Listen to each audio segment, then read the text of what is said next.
بسم الله الرحمن الرحيم. الحمد لله والصلاة والسلام على رسول الله صلى الله عليه وسلم. وهرين إلهي باكم هاتسن نمعوين كلا دواني نسيي نلاش أو ظروف بدن أو يعقبات بدن له ينوفذ ذيي إلهي مرول بيننا وما حد نقنا واجبة مرلباتك وعن شعل هاي ما أنت وحن حلقة أنمي إنه soo kormeerno mashruucan biyo xidheenka weyn halkan laga samaynayo ee ay maalgelisay dawladda Imaaraadka Carabtu in aanu halku marayo aanu xogaal u noqono isagoo gabagabo sida aynu aragno ku dhow mashruucan runtii waxaan jecelahay inaan u mahad celino ugu horeyn dawladda Imaaraadka ee walaalaha aynu nahay saaxiibka nahay ee mashruucan maalgeliyay marlabaadka shirkaddii mashruucan fulinaysay oo khubaradeedina la joogto ayaa iyagana aan mahad celinayna mashruucan shirkadda qandaraaska qaadatay marka laga tago waxa iyadana dhinac kala socda oo dawladdu ay laba dhinac ka ilaalinaysa xukuumadda Soomaaliland iyo dawladda Imaaraadku khubaro madax bannaan oo mashruuca tayadiisa eegaysa mashaariicdana waa in dad maamula oo kormeera oo eega halkay marayaan baa loo sameeyaa oo ka madax bannaan shirkadda wadda taasna inagana injineero inoo jooga oo yimaada iyagana injineero ayaa dawladda Imaaraadka u ilaalinaya dawladda Imaaraadka Carabtu waxay ka mid tahay dawladahaynu saaxiibka nahay Soomaaliland ka caawiya mashaariic badan mustaqbalkana kuwa badan inaga caawinaya waxa qorshaha ku jira dhaamkan marka la dhameeyeen laba kala la dhiso oo laga dhisi doono meelaha ku haboon meel la sahamiyay oo la qorsheeyay meel ay ka mid tahay duleedka magaalada Laascaanood meelina ay tahay meelaha deegaanka berbera eeriyooyinka dooxyada ku soo dhacaan dhaamkan wax badan bayna tari doonaan waxaynu biyo inoo qabanayaan dhibaatada in haysatay abaaraha maanta waxa weeye ilaahay dee roob buu ina siiyaa laba waqti fara badan biyo xoog laba badeena gala waxaynu mujtamacan ka faa'iideysan karin muddada aynu jiray muxuu ahaayay biyaha soconaya ummadda horumarka taqaana ama farsamada iyo xirfadaha taqaana way ina la yaabtaa markay yimaadaan silaca iyo baayaalka iyo haraadka aynu ku noolay iyo biyaha ina dhaafa dad inaga biyo yar ayaa inaga beera wanaagsan oo inaga tacab badan waxaan u baahanay umadahan inaynu horumarno inaynu caqligeena iyo kordhino inaynu xirfadaheena kordhino inaynu qorshe abaaraha aynu kaga baxno u samaysano oo sanad walba calaacal iyo cabatin iyo baryo dee aynaan ku noolaan annagu waxaanu xukuumadaan xoog saaraynaa inaanu dalkan qorshe u samayno oo ah abaarahana maanta wuxuu ummaddaa la tari karo ee caawimo iyo gurmad degdega in la siiyo dhinaca kalena in qorshe lagaga samato baxo biyo la'aanta aynu diyaarsano qorshahaas waxa ku jirta qorshaha 5 sano ee qarankan waa mashaariicda ugu waaweyn biyo xidheenna in la sameeyo iyo ceelal dhaadheer biyo xidheenadu ceelasha way ka faa'iido badan yihiin way kharash badan yihiin waxaynu u baahannahay inaynu kula ciirano oo ina maalgelisa mashaariicda sanduuqa horumarinta Soomaaliland iyo mashaariicda wadamada saaxiibka aynu nahay Carbeed waxaanu maanta kula ciirsanaynaa inay naga caawiyaan dhaamamka dalalka xukuumadda Axmed Siinaayo waxay xoog saartay wadamada Carbeed inay saaxiibada aynu ka helo Carab waxay inooga iman jiray intaan xukuumaddani talo haanidin nima shimbire doonaya ugaadho meelaha soo mara ayaa inooga iman jiray ama iskuulo yaryar inoo maalgeliya waxaynu u baahannahay relief uma baahnin waxaynu u baahannahay dib u dhis baynu maanta u baahannahay iyo ka hortag aafooyinka waxaanu aaminsanahay inaan wax weyn ka bedelay xiriirka dawladaha Carbeed maanta intii xukuumaddani jirtay mashaariicda laynoo qabtay maynaan qabsan karnay been maaha been iskuma maaweelin karo awooddeena way koobantay si kastoo dakhliga aanu kordhino waxaynu nahay ummad waxeedu aanu af iyo gacan dhaafi karin marka waxaa ka mid ah dalka Kuwait wuxuu ka fuliyay 15 milyan oo deeqabu ina siiyay maanta waa ka garoonkeeni garoon caalami ah garoonada geeska Afrika kuwa maanta ugu muxuu ahaayay ugu haybada wanaagsan buu ka mid yahay waxay naga maqal maanta terminaal wanaagsan oo weyn iyo halkaas aynu kala sii kordho dishalay halka ma inaan joogin diyaaradahu maanta ninka ka soo duulaa caawa ka soo duulaa London wuxuu subaxii ka qoraacday gurigiisa may jirin sidaas waxa lagu soo baayaari jiray muxuu ahaa ama berbera laga degi jiray ama waxa laga degi jiray Djibouti casarka halka la yiman jiray waxa keenay horumarka haddaan xoolaha la inagu caawino aynaan gelin oo qorshe weynaan u samayn oo la barya tagin maynaan heleen waxa kamid iskuulka maanta weyna ay taamka isagana dhowr iyo 10 milyan ku baxeen yaa kamid ah xirfadda iyo farsamada iyo beeraha intaba abuuray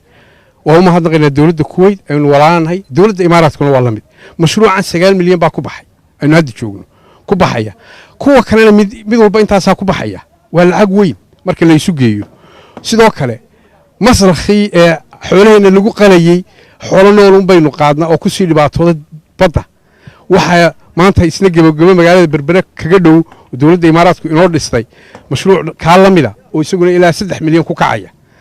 وحاس أردمي wax saaxiibtinimo iyo hilo weyn ku keen waxaan rabnaa anagu dalka inaanu saaxiibo u abuuro siyaasadda iyadu waxa weeye in saaxiibo badan Soomaaliland yeelato oo caawiya oo dhaqaalaha ka taageera oo siyaasadda ka taageera nin waliba intuu jaal leeyahay ayuunbu muxuu ahaayay ayuu xoog yeeshaa saaxiibadeeni hore anaga siyaasadda iyadu waxa weeye saaxiibadaynu hore u lahayna waa ku mintidayna waa ku faraadaygeena qubi mayno haday tay midowga Yurub dalka Ingiriiska muxuu ahaayay wadamada igad ee saaxiibadeen Djibouti Ethiopia wadamadaas oo saaxiibtinimadooda waa adkeynayna kuwa kalena waa soo kordhayna saaxiibada inaga la wada saaxiiba inana danaheeniyo danta guud ummadda ayaanu anagu xoog saarayna oo muqaddim cid walba ka wax walba ka marka labaadna danaha saaxiibadeedna waynu ilaalinayna dunidu way isku danaysataa dunidu dantu dhinac qura kama socoto tuliimada iyo wanaaguna dhinac kama socdo waa in kooban intay ka socon kartaa anagu mabda aanu aaminsanay iyo xeeladda iyo xirfadda siyaasadeed aanu aaminsanay ee madaxweyne Sinaayo uu wadaawata isagoo wasiir buu ku soo waday sida oo maanta berbera ku dhisay oo waxa berbera la dugsanayo uu meel mariyay maanta dalkan waa ka madaxweyne waxa weeye xikmad Ingiriisiga waxay tahay scratch my back I'll scratch yours dhabarka iyo xoq aniguna aan ku xoqo halku dhigaasi wuxuu daaran yahay waa isku danays iyo wax isweydaarasho dantu dhinac qura kama socoto inagana waa inaynu danaysanaa oo wax aynu danaha ummadeena iyo qarankeena aynu ka helaa iyagana waa inaynu saaxiibadeen danayna weydiisanayaan Ethiopia danayna ku qabtaa inana danayna ku qabnaa dantu dhinac qura kama socoto dalka Imaaraadka danayna ku qabnaa danayna waa ka doonaynaa iyagana danay doonayaan waxa weeye ragga maanta ka soo horjeeda horumarka maalgashiga saaxiibada cusub aragti ahaan iyo mabdahan baan soo kala horjeednaa iyana waxay doonayaan inay didiyaan wixii dalkan aan u soo shukaameynay anaguna waxaan doonaynaa aanu saaxiibo badan keeno soo halawaday deeq Allah ku afado tamaaleen waxaan dalkan u dhignay siyaasad saaxiibo lagu kasbo ayaanu wadnaa dabino ayaanu danta guud ee qaranka u dhigaynaa dabinadaan u dhigayno sakaara ku soo xirayn mayno maalgashadayaal saaxiibo siyaasadeed ayaanu soo dabayna oo dalka dantan u soo dabayna dabin maroodi baanu dhigaynaa maroodiyaashu ku soo dhacaan dalka dhaqaalaha leh kuwa xoog leh kuwa aynu curfiga iyo caadada wadaagno kuwa aynu deriska nahay kuwa aynu aragtiyaha siyaasadeed meelaha qaarkood waxa weeye mabdi'iyan ayaan siyaasiyan baanu kala aragti duwanahay annaga siyaasadaydu waxa weeye in dalkan saaxiibo aanu keenno maalgeliya kaas aynu kasbano iyagana dana siino qarin mayno danaanu siinayna ha waxa weeye laakiin waxaan leenahay muqaabil masaalix dana kale aanu weydaarinayna waxa weeyaan taariikhda ummadan iyo inta aqliga fayooba ka marxaati furi doonta labadayada qolo ka tumaati iyo tilmaan iyo talo fiican waxaanu leenahay dalka Imaaraadka oo mahadnaqaynaa hadda ceelal bay ina siiyeen aanu dhawaan qodi doono oo ceelal dhaadheera oo muxuu ahaayay qaarkood ilaa 450 mitir la qodi doono ayaa hadda dawladda Imaaraadka ina siisay ka ugu horeeya waxaanu ka doonaynaa haddii ay baydno magaalada Baligubadle waxa kamid ah magaalada la yiraahdo muxuu ahaayay Dharkeengeeye dhulkaas oo dhan waa ceelal u baahan ilaa 450 mitir in la qodo waxa weeyaan dalka Kuwait waa la mid Sacuudiga waxaanu doonaynaa xiriirkiisa kordhay iyo dalka Qatar waxaanu ku soo ururinaynaa aad iyo aad baan ugu mahadnaqaynaa dhammaan shaqaalaha ka shaqeynaya ee xirfadda ka bartay dee intaasaa faa'iido ugu yar 150 muwaadin baa maanta sanad ka shaqeeya halkaa oo mushahar iyo nolol uga xaadira waa faa'iidada ugu yar ee mashaariicdu leedahay xirfad iyo aqoonna way ka baranaya waa kiibka injineer ka warramay inay mashaariic badan ay berito ay muxuu ahaayey ka shaqayn doonaan kuwan la mid ah xogaal baan ahay anigu markii aan dhisaynay runwayga dhabaha dayuuradaha garoonka cigaal